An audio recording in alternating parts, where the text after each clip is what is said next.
Murali, very good morning. രണ്ട് കാര്യങ്ങളാണ്. ഒന്ന്, നമ്മളിപ്പോൾ അനുവദിച്ച ഈ താൽക്കാലിക ബാച്ചുകളിൽ സയൻസ് ബാച്ച് അനുവദിക്കാത്തത് വലിയ രീതിയിൽ വിദ്യാർത്ഥികൾക്ക് നിരാശയുണ്ടാക്കുന്നുണ്ട്. രണ്ടാമത്തെ ഒരു പ്രധാനപ്പെട്ട കാര്യം, ഇത് കോടികളുടെ ബാധ്യത ഉണ്ടാക്കുമെന്നൊക്കെ പറയുമ്പോഴും ബാധ്യതയില്ലാതെ ഇത് പരിഹരിക്കാൻ കഴിയുമായിരുന്നു. തെക്കൻ കേരളത്തിലുള്ള അധിക ബാച്ചുകൾ ഷിഫ്റ്റ് ചെയ്ത് വടക്കൻ കേരളത്തിലേക്ക് കൊണ്ടുവന്നുവെങ്കിൽ. ഇനി തെക്കൻ കേരളത്തിൽ വിദ്യാർത്ഥികൾ കൂടാനൊന്നും പോകുന്നില്ലല്ലോ.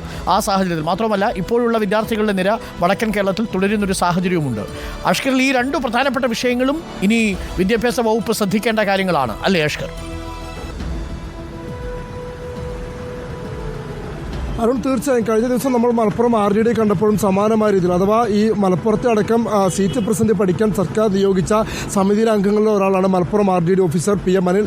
അദ്ദേഹമായി നമ്മൾ നേരിട്ട് തന്നെ ഈ കാര്യങ്ങളൊക്കെ ശ്രദ്ധയിൽപ്പെടുത്തിയിരുന്നു. അദ്ദേഹത്തോട് നമ്മൾ സയൻസുമായി ബന്ധപ്പെട്ട വിഷയം ചോദിച്ചപ്പോൾ അദ്ദേഹം പറഞ്ഞ മറുപടി, നിലവിൽ ഒഴിഞ്ഞു കിടക്കുന്ന മലപ്പുറത്തെ സീറ്റുകൾ എന്ന് പറയുന്നത് അത് സയൻസ് സീറ്റുകളാണ്. അതുകൊണ്ട് തങ്ങളോട് സർക്കാർ നിർദ്ദേശിച്ചത് ഹ്യൂമാനിറ്റീസിൻ്റെയും കൊമേഴ്സിൻ്റെയും വിഷയത്തിൽ മാത്രം പഠനം നടത്താനാണ്.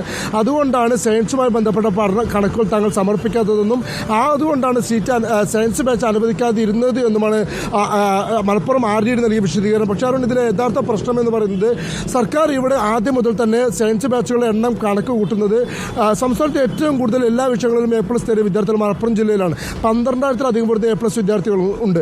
ഇവർക്കായി ഏകദേശം 20,000-ലധികം സീറ്റുകൾ മലപ്പുറത്തുണ്ട് എന്നും അതുകൊണ്ട് തന്നെ സയൻസ് ബാച്ചുകൾ ഇനി അനുവദിക്കേണ്ടതുമില്ല എന്ന് സർക്കാർ തീരുമാനിക്കുകയായിരുന്നു. പക്ഷേ അതിൽ അടിസ്ഥാന പ്രശ്നം എന്ന് പറയുന്നത്, എല്ലാ വിഷയങ്ങളും A+ നേടിയ വിദ്യാർത്ഥികൾ മാത്രമല്ല സയൻസിന് അപേക്ഷിക്കുന്നത് എന്നാണ്. 9 A+ ഉള്ള വിദ്യാർത്ഥിയും 8 A+ ഉള്ള വിദ്യാർത്ഥിയും 7 A+ ഉള്ള വിദ്യാർത്ഥിയും ഒക്കെ ഇത്തരത്തിൽ സയൻസ് പഠിക്കാൻ ആഗ്രഹിക്കുകയും ഇല്ലെങ്കിൽ മെഡിക്കൽ അടക്കമുള്ള മേഖലകളിലേക്ക് പഠനം ആഗ്രഹിക്കുകയും തുടർന്ന് +1 സയൻസിന് അപേക്ഷിക്കുകയും ചെയ്തിട്ടുണ്ട്.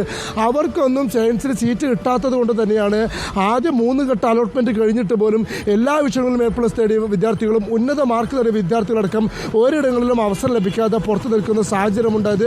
അത് ഉൾക്കൊള്ളാതെയാണ് സർക്കാർ വീണ്ടും ഒരു സയൻസ് ബാച്ച് പോലും മലപ്പുറത്ത് അനുവദിക്കാൻ തയ്യാറാകാതിരുന്നത് എന്നത് തന്നെയാണ് ഒന്നാമത്തെ പ്രശ്നം.